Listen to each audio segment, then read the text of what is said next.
वालेकुम स्टूडेंट, उम्मीद है कि आप लोग खैरियत से होंगे। I am Salman Ehsan, welcome to my YouTube channel perfect solution. बेटा, आप लोगों को पता है कि एमसीक्यूज की सीरीज स्टार्ट करा रहा हूं, तो इस वीडियो के अंदर चैप्टर नंबर 2 स्टार्ट करूंगा, सेकंड ईयर का, द स्ट्रेट लाइन, इंपॉर्टेंट फार्मूले फॉर एमसीक्यूज। यानी कि आपको पता है कि ये चैप्टर नंबर 2 का पार्ट नंबर 1 है, तो लिहाजा इसके अंदर मैं आपको सारे वो फार्मूले और इंपॉर्टेंट कॉन्सेप्ट बताऊंगा जो आपके एमसीक्यूज के अंदर, पास पेपर के अंदर यूज होनी है। ठीक है, तो जो सी भी चीजें बताऊं, आपको सबसे पहले फार्मूलों को याद करना है, उन कॉन्सेप्ट को समझना है, फिर जाके अगले पार्ट देखने हैं। और दूसरी बात ये कि बेसिकली बेटा, आपको पता है अभी यूनिवर्सिटियां और कॉलेज सारे खुल चुके हैं, तो मेरी भी यूनिवर्सिटी खुल चुकी है 6 जून से, जिसकी वजह से मैं थोड़ा बिजी था, जब भी वीडियो कंटिन्यू नहीं बना सका। इंशाल्लाह कोशिश करूंगा कि मैं अब वीडियो बनाना स्टार्ट कर दूं। चलिए, अब क्या करना है, हम लोगों ने चैप्टर नंबर 2 स्टार्ट कर रहे हैं। तो चैप्टर नंबर 2 में जो सबसे पहला फार्मूला जो हम लोगों को पढ़ना है, वो पढ़ना है डिस्टेंस फार्मूला। अच्छा जी बेटा, इस वीडियो के अंदर मुझे पता है कि इंपॉर्टेंट चीजें बताऊंगा, ऊपर से बताऊंगा, डिटेल में नहीं बताऊंगा। आपको यकीनन आपने पढ़ ली होंगी, क्योंकि एमसीक्यू जब भी बच्चा सोल्व करता है, जब उसने अपनी थ्योरी के क्वेश्चन यानी कि जो एक्सरसाइज है उनको सोल्व किया, जब भी आपको एमसीक्यू आसान लगेंगे। ठीक है, तो सबसे पहले आपका काम ये होगा कि आपको अपनी जो थ्योरी की चीजें हैं उनको क्लियर कर ले, ताकि एमसीक्यूज में मैं डायरेक्ट वो चीजें नहीं पढ़ाया करूंगा, यानी कि डिटेल में इतना नहीं समझाया करूंगा, ऊपर से बता दिया करूंगा। ठीक है ना बेटा, चले। तो सबसे पहले डिस्टेंस फार्मूला का फार्मूला है x2 माइनस x1 का whole square plus y2 minus y1 का होल स्क्वायर के ऊपर होल स्क्वायर रूट लेना है। बेसिकली एक लाइन है, लाइन के अंदर एक पॉइंट ये रहा और एक पॉइंट ये रहा। इस पॉइंट को आपको क्या दे दिया जाएगा, पॉइंट का x1 y1 दे दिया जाएगा, और इस पॉइंट में x2 y2 यानी कि कोई भी पॉइंट दे दिया जाएगा, इसको p1 कहते हैं, इसको p2 कहते हैं, 2 3 दे दिया जाएगा, 4 3 1 दे दिया जाएगा। इसको x1 y1 कहूंगा, इसको x2 y2 कहूंगा। आपको अगर डिस्टेंस मालूम करना है, तो डिस्टेंस मालूम करने के लिए क्या करेंगे, पहले x2 माइनस x1 और y2 माइनस y1 का होल स्क्वायर करके सिंपल स्क्वायर रूट ले लेंगे। इस तरीके से आपका डिस्टेंस फार्मूला यूज होगा। ठीक है जी। डिस्टेंस फार्मूला कब यूज होता है, जब 2 पॉइंट दे दिए जाए और आपको एक लाइन की लेंथ मालूम करनी हो या डिस्टेंस मालूम करो, डिफरेंस ये चीज होगी। ठीक है, अच्छा जी। अब करेंगे मिड पॉइंट फार्मूला। अब मिड पॉइंट फार्मूला क्या है कि एक लाइन है, इस लाइन का जो मिड होगा यानी कि दरमियाना पॉइंट होगा, वो मालूम करके बताओ। इसको मैं कह दूंगा m। ठीक है, तो एक पॉइंट होगा यकीनन ये भी, और एक पॉइंट यहां पे भी दे जाएगा। इसका x1 y1 कहूंगा और इसको x2 y2 कहूंगा। यकीनन कुछ ना कुछ नंबर होंगे, लेकिन अभी जनरल टर्म बात कर रहा हूं, तो x1 y1 x2 y2 कहूंगा। तो x1 y1 plus divided by 2 y1 y2 divided by 2। Simple mid term का फार्मूला ये है। आपको डिफरेंट पॉइंट दे दी जाएंगे और बोलेंगे इसका मिड टर्म मालूम करके बताओ, डिस्टेंस मालूम करके बताओ, डिफरेंट, सिंपल। अच्छा जी, अब आ जाए दूसरी चीज। बेटा, आपके पेपर के अंदर बड़ी ज्यादा बहुत बार सेंट्रोइड और इन सेंटर की डेफिनेशन आई हुई है, जो मैं चीज नोट करता हूं कि बच्चे अक्सर कंफ्यूज हो जाते हैं सेंट्रोइड और इन सेंट्रोइड में। तो लिहाजा इन दो डेफिनेशन को पक्की याद कर लें, क्योंकि सबसे ज्यादा जो आती है वो यही एमसीक्यूज में आ रही होती है डेफिनेशन। तो जरा देखिएगा, इसमें क्या रहा है, the point of the concurrency of the median of a triangle is called centroid. जरा डेफिनेशन को पढ़ेंगे, क्या कह रहा है, the point of concurrency of the median of a triangle is called centroid. यानी कि एक ट्राइंगल है, ठीक है, इस ट्राइंगल क्या कहते हैं, point of concurrency of the median. यानी कि मीडियन क्या होता है, बेसिकली एक पॉइंट लेके जाएगा और इस लाइन का जो मीडियन होगा, ए बी और सी है। ठीक है, अब इस लाइन का जो मीडियन होगा इसी तरीके से यहां से उठेगा और इसके लाइन की ये जो मीडियन, इस लाइन का जो मीडियन उसको टच करेगा, और तीसरा क्या होगा, इस लाइन का जो मीडियन होगा वो जाते हुए जाएगा इस पॉइंट सी को टच करेगा। ठीक है, अब ये तीनों साइडों के जो मीडियन है एक दूसरे से गुजरते हुए ये एक पॉइंट बनाया। तो कॉन्करेंसी किसको कहते हैं कि भाई 3 लाइनें एक पॉइंट से जो गुजर रही है, इसको कॉन्करेंसी कहते हैं। ये आप चैप्टर नंबर 3 में पढ़ी होगी और इंशाल्लाह मैं एमसीक्यूज में भी करवाऊंगा।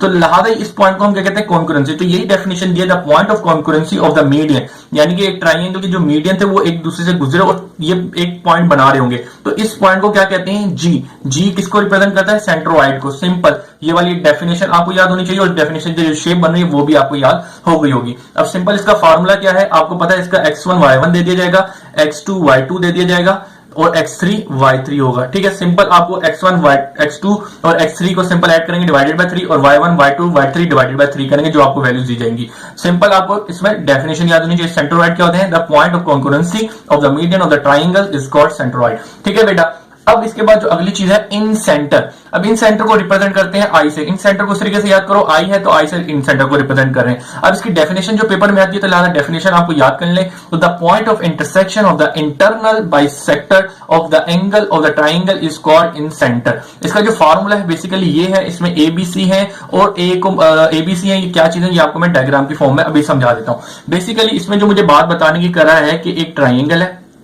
ठीक है। अब इसमें क्या कह रहा है, intersection of the internal bisector of the angle, यानी कि जो एंगल डिवाइड होते हैं ना, ए बी और सी, ये इनको काट रहा है, इनको काट रहा है और ये इनको काट रहा है। ठीक है, ये जो पॉइंट है एंगल को बाइसेक्ट कर रहा है, इसने ये वाली बात की है, और यहां पे जो पॉइंट बन रहा है इसको कहेंगे इन सेंटर। ठीक है बेटा, ये एंगल से हाफ का एंगल क्या कर रहा है, बाइसेक्ट कर रहा है। यहाँ पे यकीनन अगर मसाल के तौर पर 60 बन रहा हो तो 60 का हाफ करेंगे तो ये 60 दो एंगल हो जाएंगे। तो बेसिकली द लाइन इसमें जो किया है, the point of the intersection of the internally bisect the angle of the triangle, यानी कि एंगल के साइड से जो लाइन काटे हाफ कर दें इनको, उसको हम कहेंगे। ठीक है, और ये जो बीच में जो पॉइंट बनेगा उसको हम आई कहेंगे। ठीक है, तो लादा the point of intersection internal bisector of the angles of the triangle is called incentre. Bisector of the angle incentre और the concurrency of the median को इसको क्या कहेंगे हम, सेंट्रोइड कहेंगे। सिंपल। अच्छा जी, अब इसका फार्मूला आ जाता है। इस फार्मूले में आपको पता है ax1 bx2 और cx3 है। इसी तरीके से ax1 और by2 और cy3 है। बेसिकली x1 y1 और x2 क्या है, बेसिकली पॉइंट है ये x1 y1 x2 y2, ठीक है, और ये x3 y3। और अब बोलेंगे ABC क्या है, बेसिकली A के सामने वाला छोटा a, B के सामने वाला छोटा b और C के सामने छोटा c। अब ये ABC basically side length of sides है, यानी कि A का जो डिस्टेंस होगा इन दोनों के इस लेंथ का जो डिस्टेंस होगा उसको A कहूंगा, A और B के सामने जो डिस्टेंस होगा उसको C कहूंगा, और A और C के सामने जो डिस्टेंस होगा उसको B कहूंगा। इंशाल्लाह जब आपने जो एक्सरसाइज की होगी यकीनन ये चार्जेस सोल्व की होंगी। तो अभी फिलहाल आपको इन दोनों की MCQs के लिहाज से सिर्फ ये आप डेफिनेशन याद कर लें तो काफी रहेगा अब फिलहाल। ठीक है, तो उम्मीद है ये चीजें आपकी क्लियर हो गई होंगी। अब आगे हम लोगों ने चीजें करनी है उसके मुतालिक चलते हैं। हम लोगों ने पिछली वीडियो के अंदर इंपॉर्टेंट फार्मूला और डेफिनेशन याद करवाई थी, वो आपने याद कर ली होंगी। अब हमने चलना है, जो टॉपिक स्टार्ट करना है स्लोप। यकीनन मैं एमसीक्यूज करा रहा हूं तो इसलिए डिटेल में नहीं जाऊंगा, स्लोप क्या है, क्यों है, कैसे है, लिहाजा आपको स्लोप पता होना चाहिए। स्लोप क्या होता है, एम होता है। ठीक है, आपने पढ़ा होगा। तो स्लोप क्या होता है, स्लोप हम एम से रिप्रेजेंट करते हैं। स्लोप के कुछ फार्मूले जिसमें से 3 फार्मूले मैंने यहाँ पे लिख दिए हैं। ठीक है बेटा, सबसे पहला क्या है कि एक लाइन हो, एक लाइन के अंदर 2 पॉइंट दे दिए P1 और P2, यकीनन x1 y1 और x2 y2 होंगे। तो इस लाइन के अगर मुझे बोले कि मुझे स्लोप मालूम करके बताओ, तो उस वक्त जो आप फार्मूला यूज करेंगे ये करेंगे y2 minus y1 upon x2 minus x1 का x2 minus x1। Simple slope मालूम करने के लिए जब 2 पॉइंट दे दीजिए आप ये वाला फार्मूला यूज करेंगे। लेकिन इस चीज से एक चीज ये समझिएगा आप, y2 माइनस y1 किसके बराबर होगा, चेंज इन y।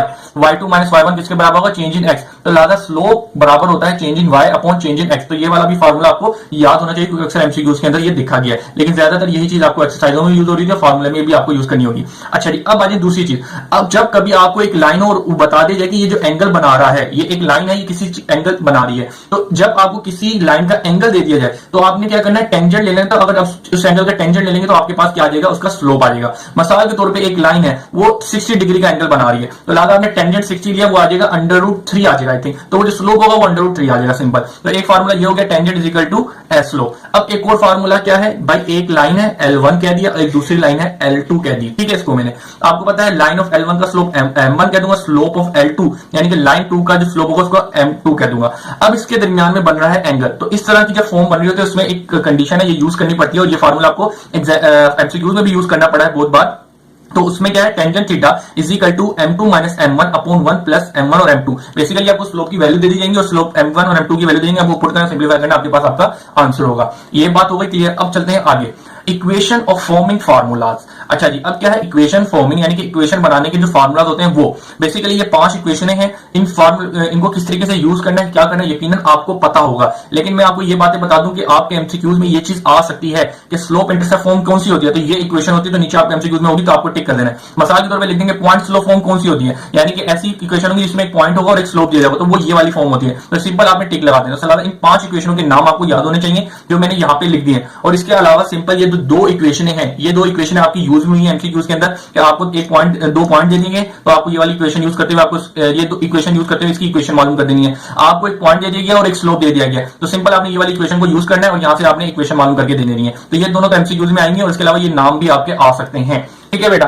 अब यहाँ पे तो ये चीज हो गई आपके, इतना चीजें आपकी उम्मीद है कि क्लियर हो गई होंगी। अब आगे चलते हैं। अब हमने पढ़नी है equation of the line when parallel to the x axis, equation of the line when parallel to the y axis. Basically बेटा ये जो 2 चीजें ये भी बहुत बार आई हैं, इसलिए मैंने स्पेशली इनको वाजे करके यहाँ पे समझा रहा हूं, जो आपको पता होना चाहिए। क्या है बेटा, एक लाइन ऑफ इक्वेशन बतानी है, कब बतानी है, उसकी जब वो पैरेलल होगा एक्स एक्सिस के, यानी कि एक लाइन है, ठीक है, वो किसके पैरेलल है, एक्स एक्सिस के पैरेलल। सिंपल। तो इसकी इक्वेशन बताएं, equation of the line when parallel to the x axis. X axis ये रहा, आपको पता है कि ये वाई एक्सिस है, ये एक्स एक्सिस है, इसी तरीके से वाई एक्सिस है, एक्स एक्सिस मैंने ड्रॉ कर लिया है। मुझे पहले क्या कह रहा है, equation of a line when parallel to the x axis. Equation उस लाइन के बताएं जो पैरेलल किसके हैं, एक्स एक्सिस। आपको पैरेलल पता है ये और ये दोनों एक दूसरे के बराबर होंगे, तो लिहाजा स्लो इसकी मुझे इक्वेशन बना दी है। तो इक्वेशन याद कर लें, y कांस्टेंट आपकी इक्वेशन होगी, पॉइंट नीचे लिखे होंगे क्योंकि बहुत बार आया तो सिंपल कांस्टेंट, तो आपने उसको टेक कर देना है। ये आपकी इक्वेशन बनेगी, कब बनेगी, जब एक लाइन पैरेलल हो एक्स एक्सिस के, सिंपल। अब दूसरी चीज पढ़नी है, equation of a line when parallel to the y axis. अब एक ऐसी लाइन की इक्वेशन बनाओ जो पैरेलल किसके हो, वाई एक्सिस के हो। तो सिंपल यहाँ पे जो इक्वेशन बनेगी वो बनेगी x is equal to constant is a right equation for that which parallel to the y axis। ठीक है बेटा, यहाँ पे एक और बार वाइज कर देता हूँ कि एक लाइन जो पैरेलल हो x एक्सिस के उसकी इक्वेशन होगी y, एक लाइन जो पैरेलल हो y एक्सिस के उसकी इक्वेशन होगी x इज इक्वल। ये बात आप याद कर लें क्योंकि ये आपको एमसीक्यूज में दिखेगी, क्योंकि हमने आगे सोल्व करने, अगली वीडियो में हमने सोल्व करने एमसीक्यूज। ठीक है, तो ये बातें सारी आपको याद होंगी तो इंशाल्लाह वहां पे आराम से कौन से टिक कर देंगे। चलें जी, अब आ जाए दूसरी चीज, parallel line slope condition and perpendicular slope condition. अच्छा जी बेटा, ये क्या है बेसिकली, इसके अंदर बेसिकली आपको ये पता होना चाहिए कि जब दो लाइनें क्या हो, स्लोप की कंडीशंस हैं, जब दो लाइनें पैरेलल हो। पैरेलल का मतलब क्या है, एक लाइन ये रही और दूसरी लाइन ये रही, ये इसको मैंने लाइन 1 कह दिया, इसको लाइन 2 कह दिया। अब लाइन 1 के स्लोप को m1 कह दूंगा और लाइन 2 के स्लोप को m2 कह दूंगा। जब दो लाइनें क्या हो, एक दूसरे के पैरेलल हो, ठीक है, पैरेलल लाइन स्लोप कंडीशन, जब एक दूसरे के दो लाइनें पैरेलल हो तो इनके स्लोप के अंदर जो कंडीशन बनेगी वो क्या बनेगी, m1 is equal to m2। यानी कि इस स्लोप का जो स्लोप होगा, मिसाल के तौर पर m1 जो दिया हुआ आपको 2 दिया हुआ है, तो वही m2 भी आपका 2 ही हो जाएगा, यानी कि m1 किसके बराबर हो जाएगा, m2 के बराबर हो जाएगा। सबसे पहली कंडीशन जो आपको याद होनी चाहिए। ठीक है, पैरेलल लाइन स्लोप कंडीशन, जब दो लाइन पैरेलल होंगी तो m1 is equal to m2 हो जाएगा, जो लाइन 1 का स्लोप होगा वो लाइन स्लोप के 2 के बराबर हो जाएगा, सिंपल। अब आगे दूसरी, परपेंडिकुलर लाइन स्लोप कंडीशन, यानी कि परपेंडिकुलर का मतलब क्या होता है, दो लाइनें होंगी वो एक दूसरे से 90 का एंगल बना रही होंगी। 90 का एंगल का मतलब क्या है, एक दूसरे से परपेंडिकुलर कंडीशन, परपेंडिकुलर है, तो लिहाजा आपको पता है कि ये लाइन 1 होगी और ये लाइन 2 हो जाएगी। स्लोप ऑफ लाइन 1 को m1 कह देंगे, स्लोप ऑफ लाइन 2 को m2 कह देंगे। जब दो लाइनें एक दूसरे से परपेंडिकुलर हो और 90 परपेंडिकुलर हो या 90 का एंगल बना रही हो, तो उधर कौन सी कंडीशन लगेगी, उधर कंडीशन लगेगी m1 multiply m2 is equal to -1, simple.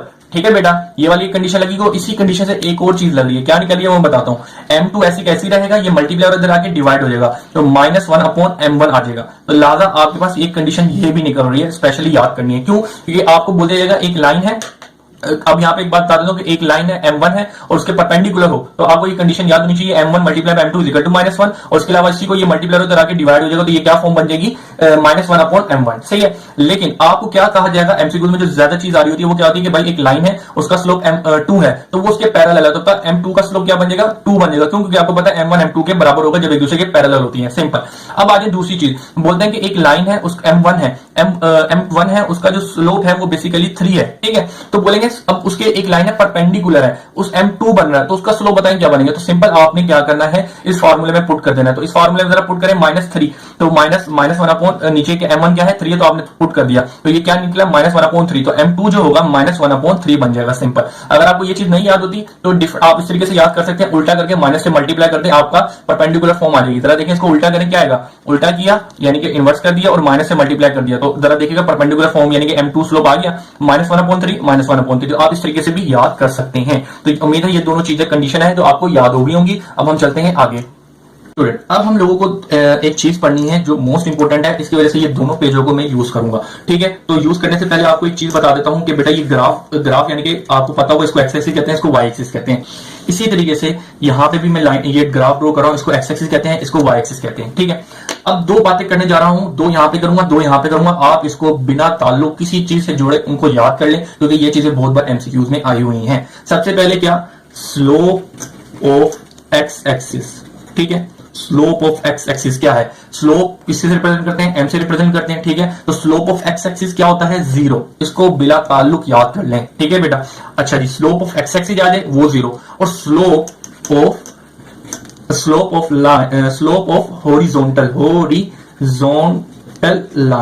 Horizontal line. अच्छा जी, अब स्लोप ऑफ हॉरिजॉन्टल लाइन क्या होती है, हॉरिजॉन्टल का मतलब क्या होता है, ये लंबी लाइन, इस तरह की जो लंबी लाइन होती है इसको हॉरिजॉन्टल कहते हैं। तो लिहाजा आप एक ऐसी लाइन खींच दें, तो ये मुझे बताएं एक हॉरिजॉन्टल लाइन हो गई, तो स्लोप ऑफ हॉरिजॉन्टल लाइन क्या होगी, स्लोप ऑफ हॉरिजॉन्टल लाइन भी 0 होगी। आपके पास पेपर के अंदर ये चीज आती है कि स्लोप ऑफ एक्सिस क्या है, 0, और स्लोप ऑफ हॉरिजॉन्टल लाइन 0 है। अब ये क्यों 0 है, कैसे 0 है, ये मैं इंशाल्लाह जब थ्योरी की चीजें कराऊंगा तो वहां पे डिटेल के अंदर समझाऊंगा, लेकिन आप सिर्फ अभी याद कर लें स्लोप ऑफ एक्स एक्सिस 0 और slope of horizontal line 0, simple.